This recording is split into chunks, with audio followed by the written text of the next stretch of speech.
Mais uma vez, um prazerzaço estar com vocês, falando a respeito de varejo. Tantos amigos, tantos colegas aqui que já sabem exatamente como esse negócio é desafiador, não é verdade? Então, o nosso papo de hoje vai ser justamente falar a respeito de uma das coisas mais difíceis, que é a transformação. É olhar para um número e entender como é que a gente faz esse número virar resultado. Então, com essa temática, como transformar indicadores em resultados, a gente prossegue.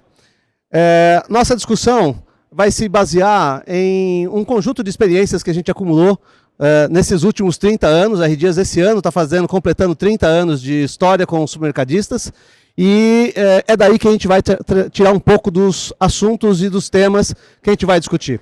Nessa discussão, naturalmente, a gente passa por uma série de fatores, todos eles vindos de mais de 1.500 projetos executados em diversas especialidades que a gente tem desenvolvido, né? Mas o ponto mais importante que eu gosto de citar é o foco no resultado.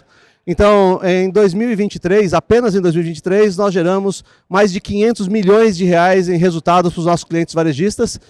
Nós estamos falando de um pouco mais de R$500 bilhão. É muito dinheiro. Então, para falar de foco no resultado, a gente tem um assunto vasto, só que o tempo é curto. Então, vamos pegar direito naqueles assuntos críticos, porque aqui tem muita coisa para discutir.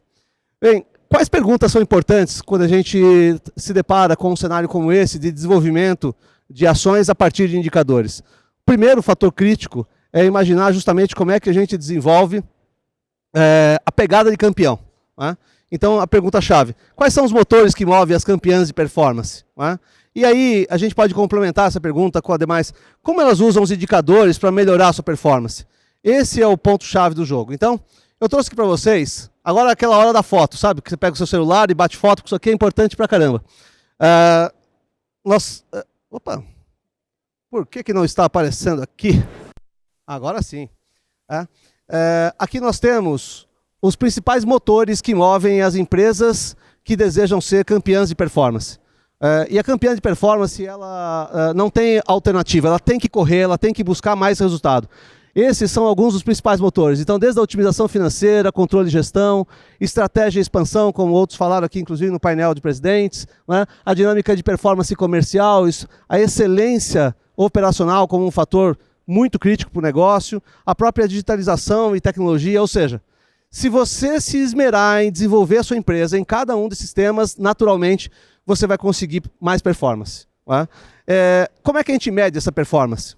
Então, a gente desenvolveu uma metodologia chamada Fronteiras da Eficiência, onde a empresa que está situada naquela zona vermelha ali, no F1, está na primeira fronteira de eficiência, ela costuma estar na média ou abaixo da média do mercado. E como a gente sabe, estar na média não é nada bom para ninguém. Muitos amigos aqui presentes, né, a gente sempre se encontra e o pessoal pergunta: ô Alexandre, como é que está a média disso, a média daquilo? Pelo amor de Deus, não me perguntem mais isso. Porque a média não interessa, interessa saber dos melhores, dos campeões. Esses sim merecem ser observados. E para falar dos campeões, eles estão lá naquela quarta fronteira da eficiência, no F4. E é ali que você tem que se posicionar. E é justamente com essa perspectiva que a gente olha para os indicadores. E encaixa esses indicadores em cada uma dessas fronteiras da eficiência. Vocês que se tiverem dúvidas sobre esse assunto, nosso stand está ali no cantinho, meio escondidinho, atrás do stand da Coca. Você pode passar por lá depois e a gente vai plotar os seus números nas fronteiras de eficiência para comparar com os números do ranking nacional, para você entender como está a posição da sua empresa comparada com as demais. E é assim que as coisas começam, justamente nisso. Pensem só, você podia ter performance como essa empresa que nós estamos vendo agora. Olha só como ela tem indicadores que estão espalhados, mas um pouco concentrados na zona baixa das fronteiras de eficiência, né? Quando você olha para essa outra empresa, a segunda empresa, ela já tem um cenário diferente. Está tudo muito concentrado na baixa eficiência. Tudo abaixo da média ou perto dela, né? E aí você pode ir para uma outra empresa como essa, por exemplo, em que ela já tem os seus indicadores dispersos e muitos deles lá na zona azul e na zona verde, na terceira e na quarta fronteira de eficiência. Por que isso é importante? Porque eu tenho que estar na frente. Porque quem gera mais caixa, acumula mais capital e expande mais rápido. Quem expande mais rápido, naturalmente, vai ter maior capacidade de competir. Escala, entre outros fatores. Portanto, é fundamental. Se você quer saber que efeito isso pode causar no restante, basta você entender isso aqui, ó. Lucro líquido. Como fica o lucro líquido das empresas nas fronteiras de eficiência? Então, as que estão na média têm perto de 3 ou abaixo disso. Na segunda fronteira, você já vai para perto de 4,5. Na terceira, 5,5. E na quarta fronteira, você pode encontrar números perto de 7% de lucro líquido. E nós temos casos, inclusive aqui de varejistas aqui presentes, com números superiores a 8,5% e 9% de lucro líquido. Então, é importante que você lembre disso. Estar na média é o pior negócio que você pode esperar para a sua empresa. Tem que fugir daí, tem que ir buscar a zona verde, né? Bem, só que não é só olhar para o indicador, a gente tem que transformar o indicador em resultado. Esse é o intuito principal. Então, vamos entender o seguinte, eu trouxe aqui 2 indicadores bem comuns, fáceis de apurar, fáceis, todo mundo tem esse número, mas vamos entender primeiro com a venda por metro quadrado. O que eu faço para conseguir venda por metro quadrado superior, acima da média? Bom, eu tenho que me preocupar com vários aspectos, né? Comunicação assertiva, mais competitividade, aprimoramento de sortimento, eu tenho que trabalhar ponto comercial, ou seja, eu tenho um conjunto de fatores que são alavancas que empurram a empresa para uma zona de performance maior. E isso é muito, muito importante. Mas esse é só um dos indicadores. Eu posso pegar um outro, que é comum também, fácil de produzir, todo mundo aqui deve ter esse indicador, que é a venda por colaborador. Eu adoro a venda por colaborador. Tem muita gente que acha que isso aí é representatividade de produtividade. Não é. Produtividade é hora, homem, tarefa. Aqui nós estamos falando de custo de pessoal sobre a receita. Então, mas é um indicador muitíssimo importante. Ele conta para a gente uma parte legal da história. E essa parte legal da história é aquela em que eu consigo dar lucro. Isso é muitíssimo importante. E olha só quantas alavancas eu tenho para movimentar esse indicador. Então, você quer realmente fazer diferença, quer dar resultado com esses 2 indicadores, você vai buscar eficiência através da movimentação de cada um desses fatores que impulsionam esses 2 indicadores. E é assim que a coisa funciona. Então, para vocês terem uma ideia, eu trouxe aqui um caso real, está falando de venda por metro quadrado, né? Que é o programa de incentivo às vendas. Vários clientes nossos aqui presentes, inclusive, já se utilizaram dessa metodologia que nós desenvolvemos e implantamos em projetos de gestão comercial.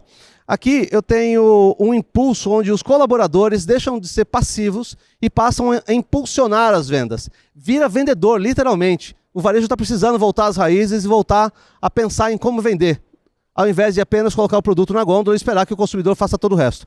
Então essa empresa, num período de 4 meses, conseguiu acrescentar em termos de vendas alguma coisa em torno de R$1.460.000. Eu estou falando de uma empresa de 23 ou 24 milhões de faturamento mensal. Então, ela acrescentou um número bastante expressivo, com alguma coisa perto de R$530.000 de margem extra. Margem de um produto que não estava sendo vendido. Mas como isso funciona?